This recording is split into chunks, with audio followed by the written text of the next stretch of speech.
all of the bad news about the Clinton Foundation and Hillary Clinton's email habits may be taking a toll on her popularity. A new ABC News Washington Post poll shows Clinton's trustworthiness down to 41%. That's the lowest since her first presidential run in 2008. And the polls indicate a Republican field jockeying for position with no clear leader. Rand Paul and Scott Walker topped the polls at 11%, Jeb Bush and Marco Rubio at 10% each. The remaining candidates in single digits. Let's bring in our political panel today. Rebecca Berg is national political reporter with Real Clear Politics. Vince Colanese, executive editor with The Daily Caller. Welcome to both of you. Thank you. Thank you. Rebecca, to you first. So we just heard Ed Henry say that the Clinton people are not too worried about this latest information on Sweden. They say voters will see it as some kind of a Republican attack, I guess, is the best way to put it. Is there evidence of that?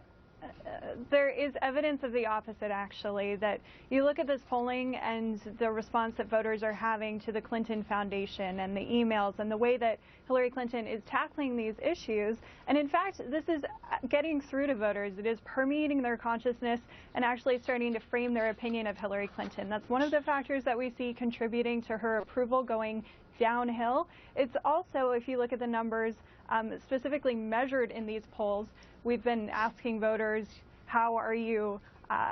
Do you actually think that these are important? And people are saying that they disapprove of the way that Hillary Clinton is responding to these questions. So, Vince, she's getting all this voter scrutiny. How's she holding up under that?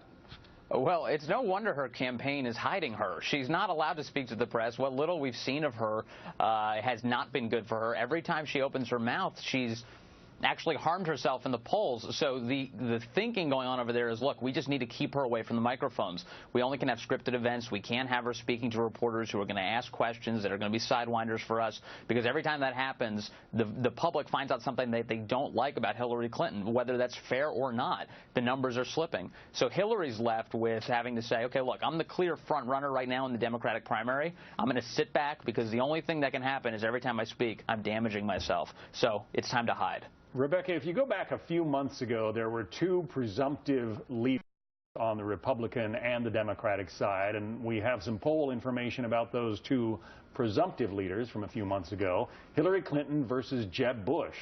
If the presidential election were held today, according to this Washington Post ABC News poll, 47% they would vote Hillary, 44% say they would vote for Jeb. That's pretty much inside the margin of error, pretty much puts them at a tie.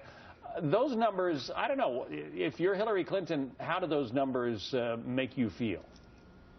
I'm sure Hillary Clinton would prefer to go up against someone like Scott Walker or Ted Cruz, perhaps, as opposed to a Jeb Bush or a Marco Rubio. But she's probably feeling pretty good looking at how the Republican primary is stacking up right now. Jeb Bush, a few months ago, a lot of people thought that he would be a prohibitive frontrunner at this stage, and it turns out this is going to be anybody's game. Even, you know, some of the people who are polling right now in the lower tier, like John Kasich, Chris Christie, we have 6 or 7 Republicans at least who could potentially win this nomination. And so I bet that Hillary Clinton's campaign is hoping that this is going to be an all-out, drag-out fight to the finish that will damage the eventual candidate. On the question of honesty and trustworthiness, Vince, Jeb Bush fares better than Hillary Clinton.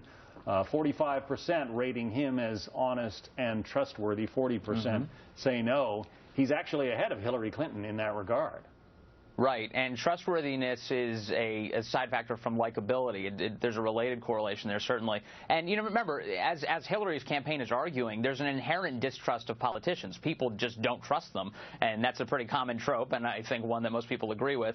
But it really comes in, okay, how are the margins being affected? And right now, Jeb is ahead, and Hillary's got this dramatic integrity issue. I mean, it doesn't take much for somebody to realize when your foundation's receiving money a foreign country, and you're the Secretary of State trying to influence policy there, and by the way, your family's making money off of that foreign country, there's an inherent conflict there, and she's having a very difficult time explaining it in the few times she even attempts to. She also has new competition, apparently, coming into the race on the Democratic side, which may express some dissatisfaction among Democrats with their presumptive front runner. Of course. Vince Colanese, Rebecca Berg, thanks. Thank you. Thanks.